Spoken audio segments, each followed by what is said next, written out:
Welcome, dear listener. Tonight, we journey back to a time before history was written, when the world itself was still young and learning how to breathe. The vast sky stretched endlessly above, heavy with storms, shimmering with nameless stars, while the earth below waited in silence for a voice to guide its future.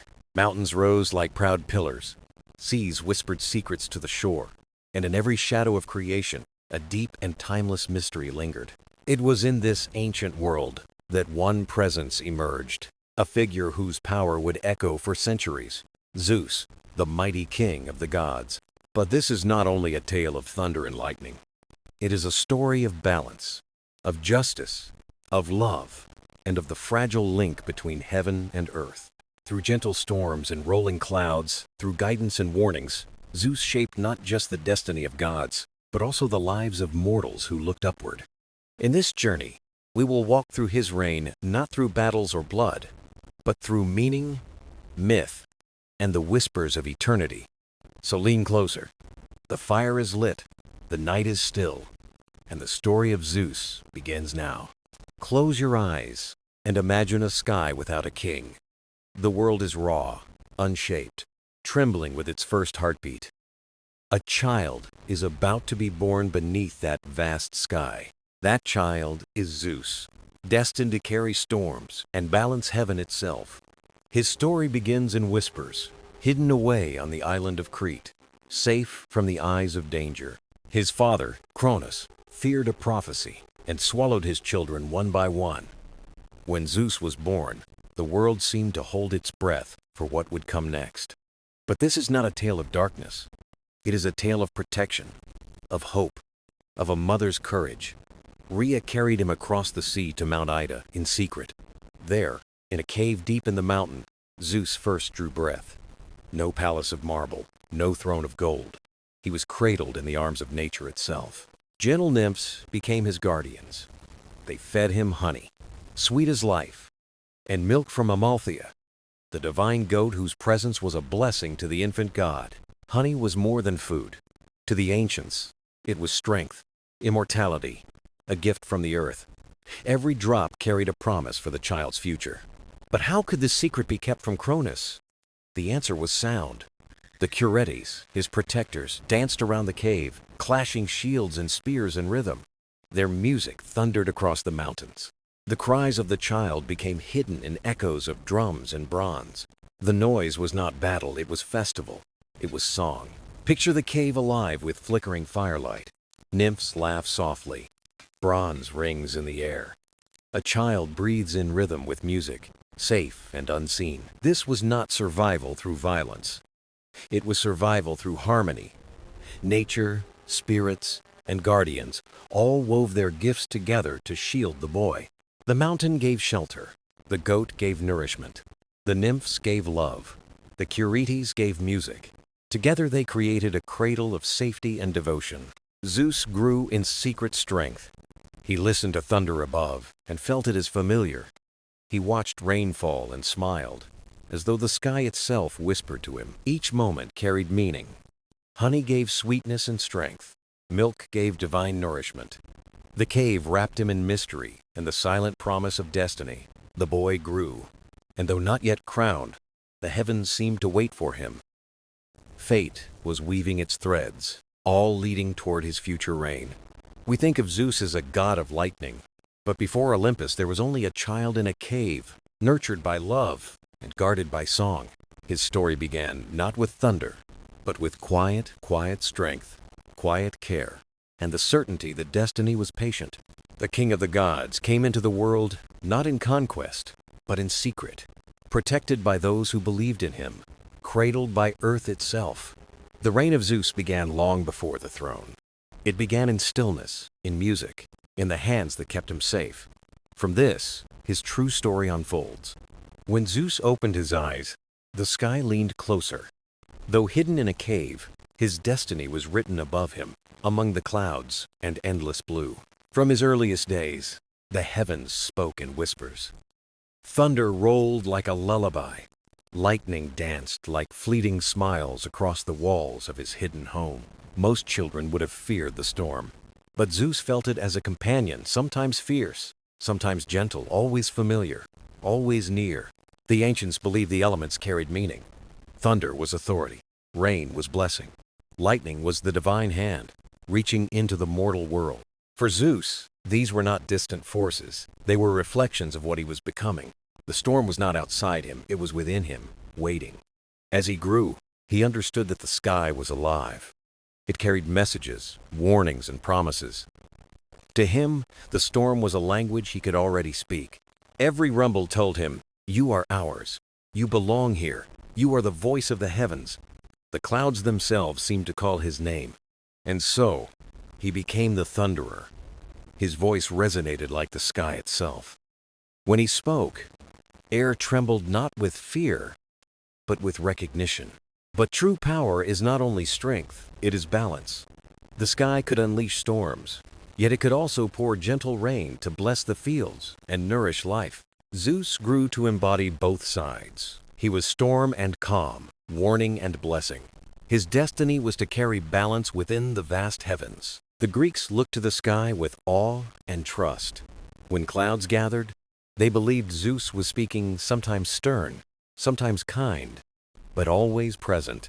To them, thunder was a reminder of oaths and laws. Rain was his kindness, feeding crops and filling rivers. Each storm was a message from the king. Zeus was not just a god of storms, he was guardian of order. He ensured the rhythm of rain and sun, storm and calm, remained in harmony. Imagine standing in a field in ancient Greece. Clouds gather, thunder rolls, lightning arcs across the horizon. To mortals, it was Zeus alive in the sky. For them, storms were never random. They were communication. The heavens themselves were alive, carrying the voice of the god who ruled them. Even as a child in hiding, Zeus watched the play of light in the clouds. He felt the wind on his skin, like a promise of what was to come. This bond between Zeus and the sky became the foundation of his reign. His dominion stretched wherever the heavens reached, over all lands and seas. His throne was not only on Olympus, it was written in every sunrise, every storm, every bolt of lightning that lit the darkened sky. But destiny carried responsibility. To hold the sky was to hold power that could bless or destroy. Zeus would need wisdom to guide its force. He would learn that storms could frighten, that lightning could strike, that thunder could make mortals tremble. His task was to wield them with care. Zeus's reign was not built on fear. It was built on recognition. Gods and mortals alike saw him as the living sky, vast and eternal. Even when storms raged, they trusted him. They felt awe, but also reassurance. For the storm was guided by a steady and purposeful hand. From his earliest days, Zeus was bound to the heavens. His destiny was not carved in stone, but written in thunder, rain, and shifting clouds. The boy hidden in a cave would one day speak with the voice of the skies. He was not only stormbringer, but guardian of balance and order. And in his sky-born destiny, the world first understood what it meant to have a king of gods. The world of the gods was not always ordered and bright. In the beginning, power shifted like sand, and destiny was still unclaimed. Yet in this uncertainty, Zeus began to rise. The child of the sky would one day gather the gods together under one high roof. Olympus. Olympus was more than a mountain. It was the axis of the world, a bridge between heaven and earth, a place where mortals looked up and imagined eternity.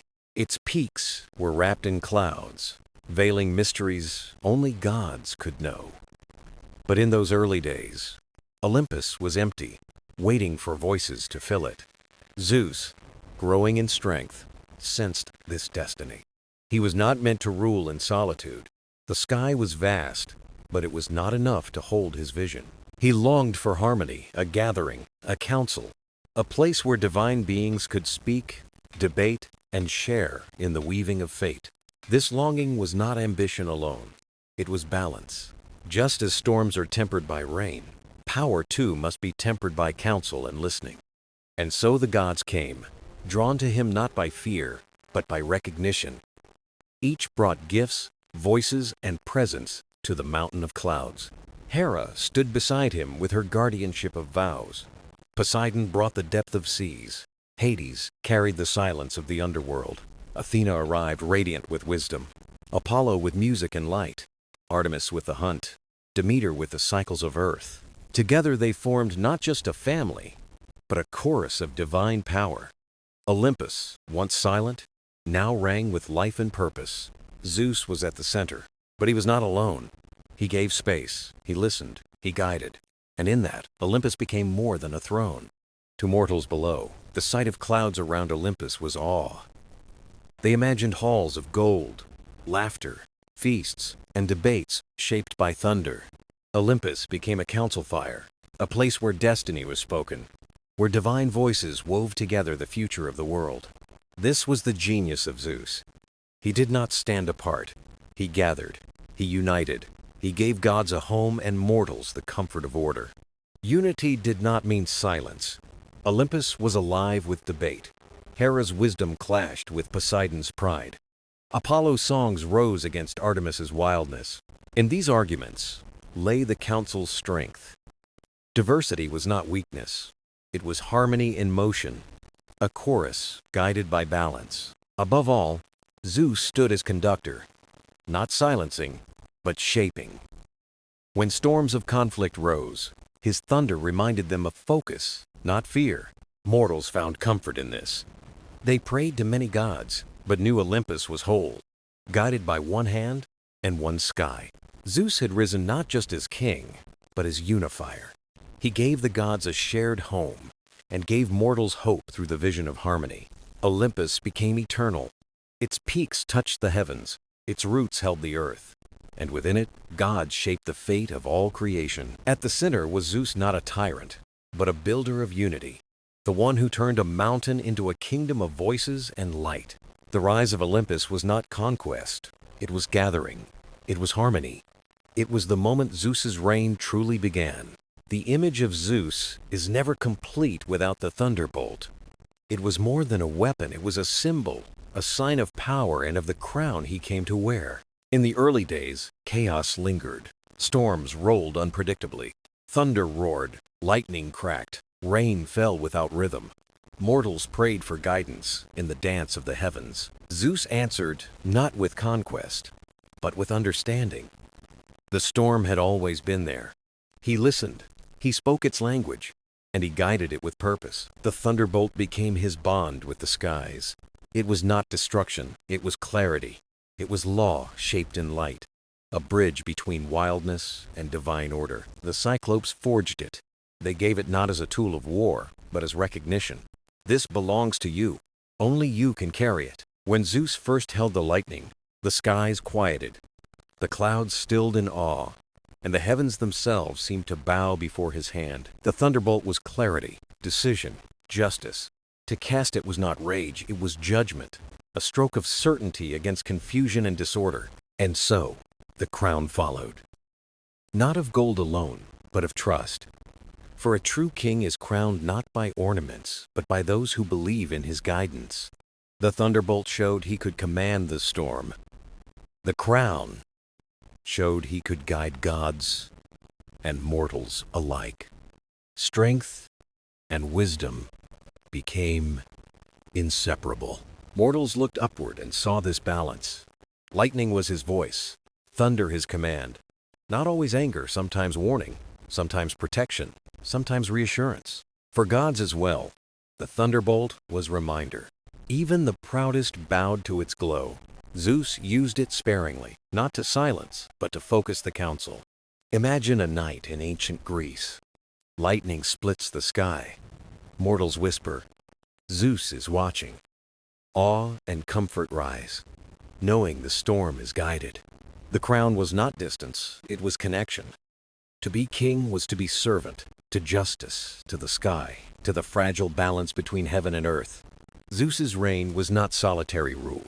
It was harmony kept alive. His task was to ensure that order endured in storm and in calm. That is why his image endures, not as the fiercest or the loudest, but as the rhythm of the world itself. Storm and rain, authority and mercy, the thunderbolt glowed in his hand. The The crown rested upon his brow. Together they declared, "Here is a king who guides, not destroys." Zeus became not only god of the sky, but its pulse, its breath, its eternal voice. His reign was written in thunder and lightning alike. Every storm became a story. Every flash, a message. The thunderbolt and the crown together proclaimed balance, power shaped by wisdom. And so, beneath the crown and through the fire of lightning, Zeus reigned not as tyrant, but as guardian of harmony between earth and sky. The reign of Zeus was not measured only in thunder or lightning. His rule was also written in law. For a king without justice is only a shadow. The world was young and fragile. Mortals quarreled, gods debated, and chaos lingered close. Without guidance, order could fall back into confusion. Zeus knew all alone was not enough. The storm could inspire fear, but the world needed more rules, oaths, and promises to hold balance steady. He became guardian of law, not law in scrolls, but law etched in the fabric of existence. Justice lived in every oath spoken beneath his sky. To break an oath was to insult Zeus himself. Words carried power like thunder. Truth gave strength. Lies summoned storms as warnings. Even gods were bound by this truth. The Council of Olympus was mighty, but harmony demanded respect. Trust was the foundation of their world. Justice, for Zeus, was not vengeance. It was restoration. A storm was not punishment, but imbalance. Laws existed to heal, not to destroy. When mortals fought, Zeus did not strike blindly. He gave them customs and wisdom to resolve disputes. Order was his true gift. In this way, Zeus became a bridge.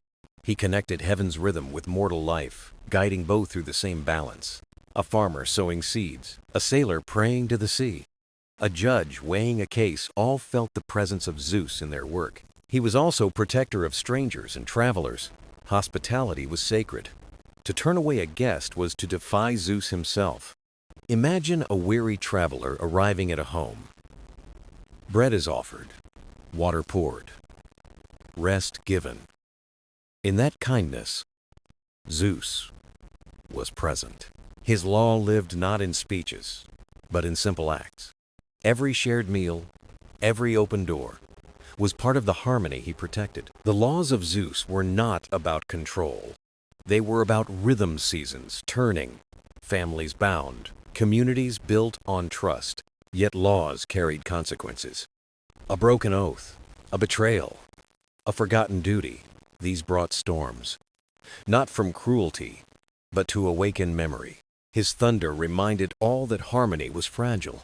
His lightning was clarity, a voice cutting through the fog of disorder. Kings and judges looked to him as model. Authority without justice was hollow. Like Zeus, they were called to preserve balance, not dominate. Zeus's reign lived in the fabric of life. Storms spoke of truth. Sunrises promised renewal. Every oath carried the weight of heaven. Through his laws, Zeus became eternal. His reign stretched from Olympus to the hearts of mortals who sought justice and balance. In thunder he spoke. In lightning he warned. But in law, he guided. And in that guidance, his reign became the heartbeat of the world. The reign of Zeus was not a solitary crown. His rule was shaped by bonds of family, alliances, rivalries, and destinies larger than himself. His siblings held realms of power. Hades ruled the unseen. Poseidon commanded the seas. Hestia guarded the hearth. Demeter nourished the harvest. Hera reigned as queen beside him. Together they formed the pillars of existence. Yet family ties were not simple. Loyalty and conflict lived side by side on Olympus. Zeus and Hera shared a throne, but not always peace. She was fierce, proud, and protective of justice. Love and rivalry shaped their bond like fire and storm. With Demeter, Zeus shared the earth's rhythm. She kept mortals alive with harvests. Yet her love for Persephone would one day bind Zeus to the seasons. Poseidon was brother of storms and seas. He clashed with Zeus often, for the ocean's heart resisted control. Respect and rivalry tied them in equal measure. Hades was distant, yet his presence was unshakable. His realm was apart, but death's power commanded respect. Even Zeus honored his silent brother. Beyond siblings, Zeus's children carried his legacy. Athena, born in brilliance. Apollo and Artemis, radiant twins. Hermes, the swift messenger. Each one bore fragments of his strength. In his children lay the future. Pride and duty were woven into their existence. Through them, Zeus's reign extended beyond his own time. Yet fate was stronger than blood. The Moirai, the Fates, spun threads over all. Clotho, Lachesis, Atropos. Even Zeus respected their design. Power could summon storms, but not change destiny. Thunder could not silence the final cut of the thread. Fate was the one law Zeus could not command. His reign was shaped by these bonds. Brother, father, king, son roles entangled with destiny. Every choice rippled across gods and mortals alike. Zeus never ruled in isolation. He listened, weighed voices, and balanced harmony. When siblings quarreled, the cosmos itself trembled. The Greeks saw themselves in these stories. Love, rivalry, betrayal, reconciliation, Olympus mirrored the homes of mortals. Zeus endured as king because he faced family storms with wisdom. He managed conflict, respected fate, and carried the weight of bonds. His reign was not only thunder or law, it was also woven in family ties, gifts, trials, and lessons that shaped eternity. Family was both strength and trial. Love was bound with rivalry, trust tested by betrayal, yet always carried forward by destiny. Through these bonds, Zeus showed not only power, but a reflection of humanity itself. The reign of Zeus was the reign of family and fate. The reign of Zeus was not built on power alone.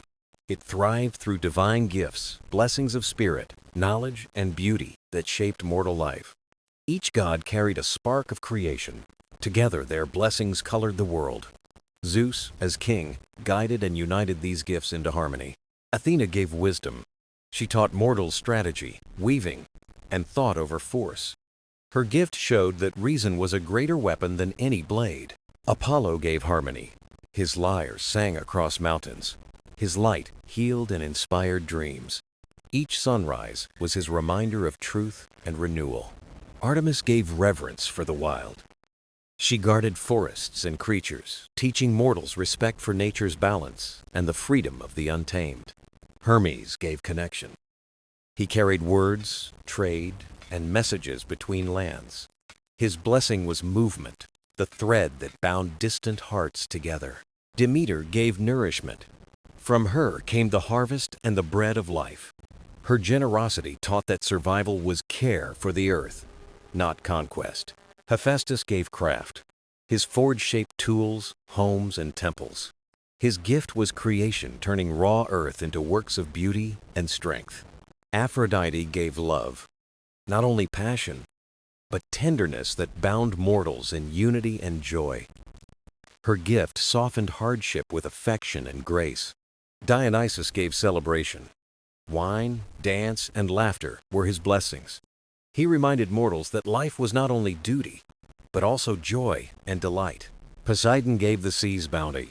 Fish, travel, and mystery were his gifts. Though dangerous, his waters connected the world with risk and reward. Hades gave the gift of mortality. His realm of shadows reminded mortals that life was fleeting. Without endings, beginnings lose their meaning. All these gifts flowed under Zeus's reign. He did not hoard them. He honored and balanced them, ensuring blessings were used with respect. Farmers prayed to Demeter. Artists honored Hephaestus. Lovers whispered to Aphrodite. Sailors looked to Poseidon. Poets and kings sought Athena and Apollo. Every act of life was a dialogue with the gods. Planting seeds, singing songs, or sailing ships, all were responses to divine blessings. Zeus's reign was strong because he ruled not by force, but by gifts. Power shared in harmony built a kingdom that endured. The world was not free of storms or struggle, yet in mortal lives was woven beauty, knowledge, and love, the eternal blessings of the gods. The reign of Zeus was not only thunder in the sky, it was bread, shared at a table, music in the air, love in the heart, wisdom in the mind. The reign of Zeus was not held by thunder alone. Beneath it ran a deeper current, fate, older than gods and titans alike. The Greeks called it Moira destiny, that spun, measured, and cut each thread of life. It was not cruel, not kind, it simply was. Three sisters ruled this power. Clotho spun the thread. Lachesis measured it. Atropos cut it with shears sharp as truth. For mortals, fate brought comfort and fear. It gave purpose to trials, but also set limits. No one could outrun their thread. Kings, beggars, heroes, poets, all bound by fate's loom. None could escape. Each life was a line in the great tapestry. But what of Zeus, king of Olympus? Could he defy fate? Even he bowed to its weave. His reign, too, was written. Zeus understood. He did not resist the fates. He honored them. He upheld oaths and listened to oracles, the whispers of destiny. Mortals learn choice within limits. A farmer could not choose his end, but he could choose kindness. A sailor, courage. A king, justice. Freedom lived inside fate's bounds. Purpose grew within inevitability. Zeus taught that greatness lay in meeting destiny with dignity. Stories warned of resisting fate. Oedipus, Achilles, countless others tried. Their defiance only quickened destiny's hand. Zeus's reign was secure not by denying fate, but by guiding life within it. His thunder shaped the world, but the loom set its pattern. Under him, fate was not a chain. It was a path, a river where choice and destiny flowed together, giving meaning to life. Even now, we ask, are our lives written, or do we write them ourselves? The answer, as the Greeks knew, is both. The loom weaves our beginning and end, but the pattern between the choices, the courage, the love that is ours to shape. The reign of Zeus reminds us, each of us is a thread. Fate sets the length, but how we shine, that is our choice. Among the pillars of Zeus's reign, none was more sacred than hospitality. The Greeks called it time, xenia, times a bond between guest and host. To welcome a stranger was not only kindness, it was duty, a divine law watched over by Zeus himself.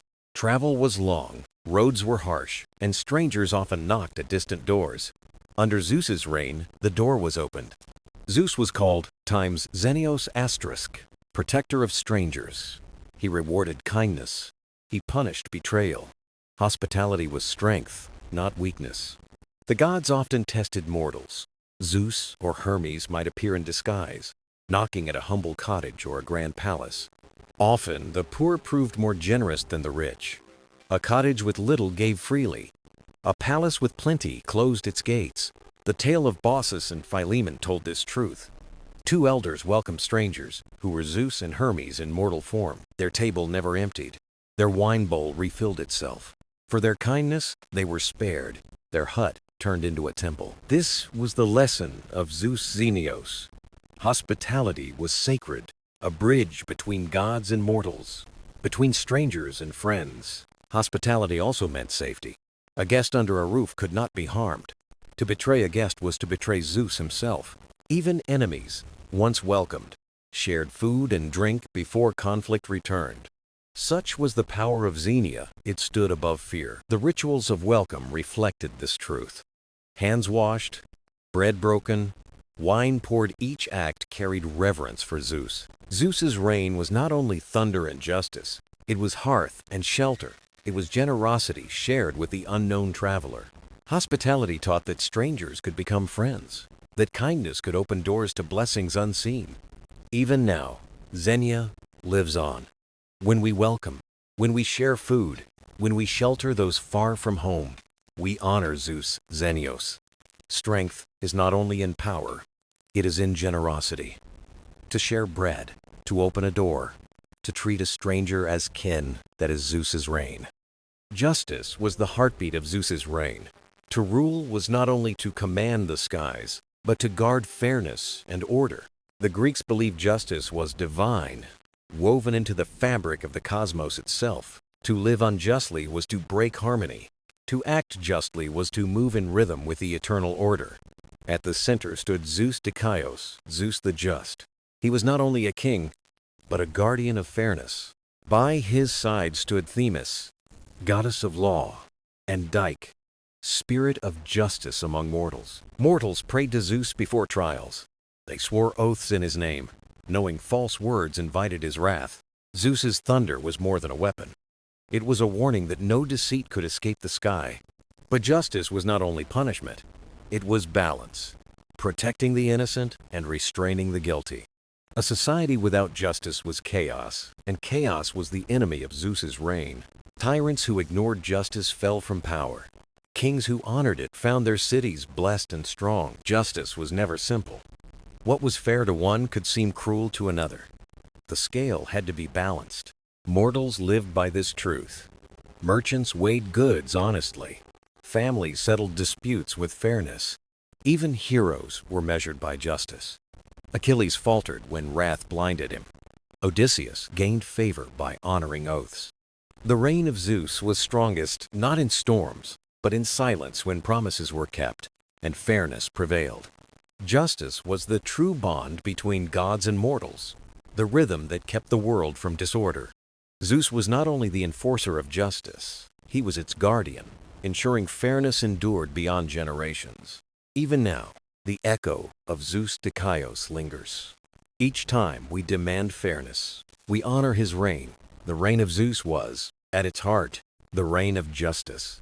And as long as we seek it, his thunder still rolls. The reign of Zeus was shaped not only by storms, but by symbols that told the story of his power and wisdom.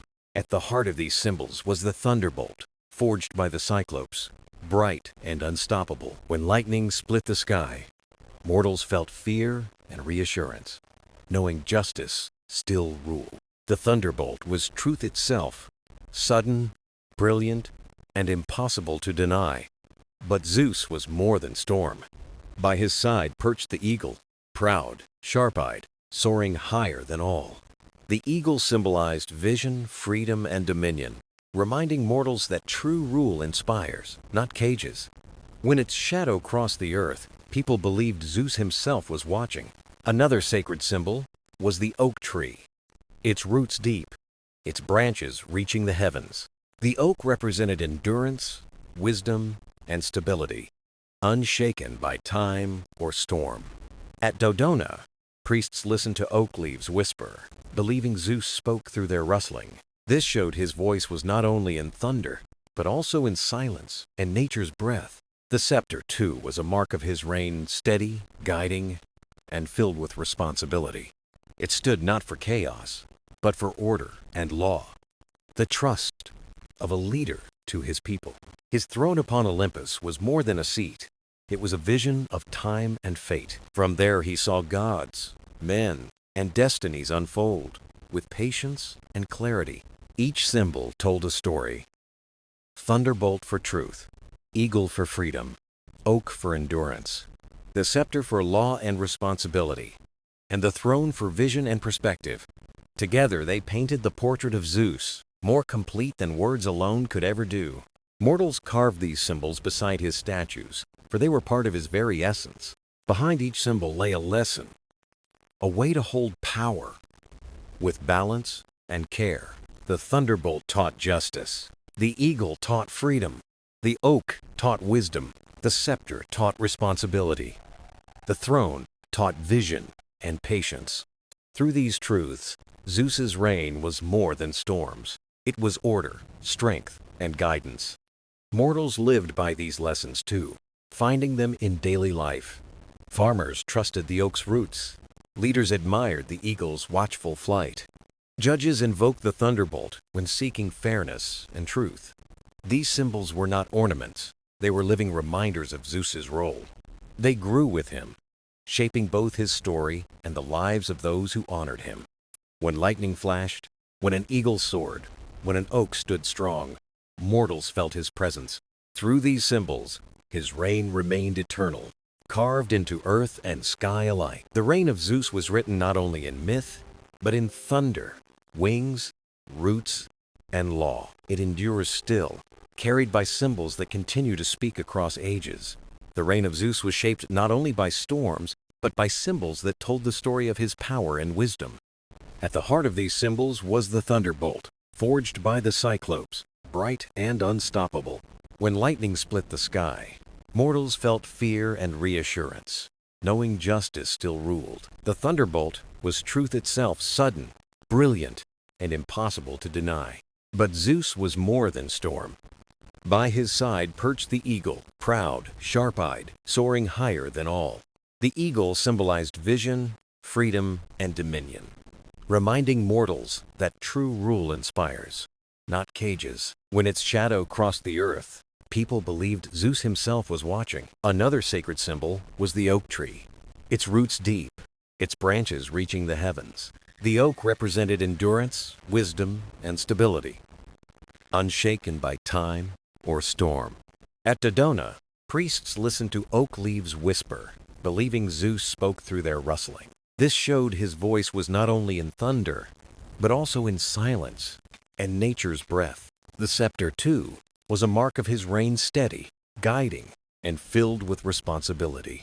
It stood not for chaos, but for order and law, the trust of a leader to his people. His throne upon Olympus was more than a seat. It was a vision of time and fate. From there he saw gods, men, and destinies unfold, with patience and clarity. Each symbol told a story. Thunderbolt for truth, eagle for freedom, oak for endurance, the scepter for law and responsibility, and the throne for vision and perspective. Together they painted the portrait of Zeus, more complete than words alone could ever do. Mortals carved these symbols beside his statues, for they were part of his very essence. Behind each symbol lay a lesson, a way to hold power with balance and care. The thunderbolt taught justice, the eagle taught freedom, the oak taught wisdom, the scepter taught responsibility, the throne taught vision and patience. Through these truths, Zeus's reign was more than storms. It was order, strength, and guidance. Mortals lived by these lessons too, finding them in daily life. Farmers trusted the oak's roots. Leaders admired the eagle's watchful flight. Judges invoked the thunderbolt when seeking fairness and truth. These symbols were not ornaments. They were living reminders of Zeus's role. They grew with him, shaping both his story and the lives of those who honored him. When lightning flashed, when an eagle soared, when an oak stood strong, mortals felt his presence. Through these symbols, his reign remained eternal, carved into earth and sky alike. The reign of Zeus was written not only in myth, but in thunder, wings, roots, and law. It endures still, carried by symbols that continue to speak across ages.